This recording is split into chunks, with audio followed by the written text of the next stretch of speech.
السلام علیکم ناظرین، میں ہوں محمد اشفاق اور آپ دیکھ رہے ہیں ہمارا چینل سی ایچ برادر۔ رسول اللہ صلی اللہ علیہ وآلہ وسلم نے فرمایا کہ روز قیامت ایک شخص کے لیے جنت کا دروازہ کھولا جائے گا۔ جب وہ دوڑتا ہوا جنت کے دروازے کے قریب پہنچے گا تو دروازہ بند کر دیا جائے گا۔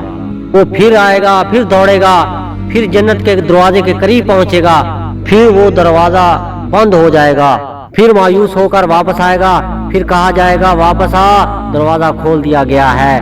کئی بار آئے گا، کئی بار جائے گا، روئے گا، تڑپے گا، پریشان ہوگا، اور پھر فرشتے سے کہے گا یہ میرے ساتھ کیا ہو رہا ہے؟ فرشتہ کہے گا وہی ہو رہا ہے جو دنیا میں تم اللہ کے بندوں کے ساتھ کیا کرتا تھا۔ معزز ناظرین، اس ویڈیو کا مقصد اپنے بچوں کی حفاظت خود کیجیے۔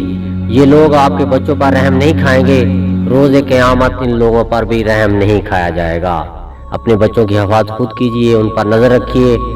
ان کے دل سیاہ ہو چکے ہیں، ان ظالموں کے اندر دل نہیں ہے، اس لیے اپنے بچوں کی حفاظت کا ذمہ خود اٹھائیے تاکہ آپ کے بچے محفوظ رہیں۔ اگر آپ کو ویڈیو اچھی لگے تو لائک، شیئر اور سبسکرائب ضرور کیجیے گا۔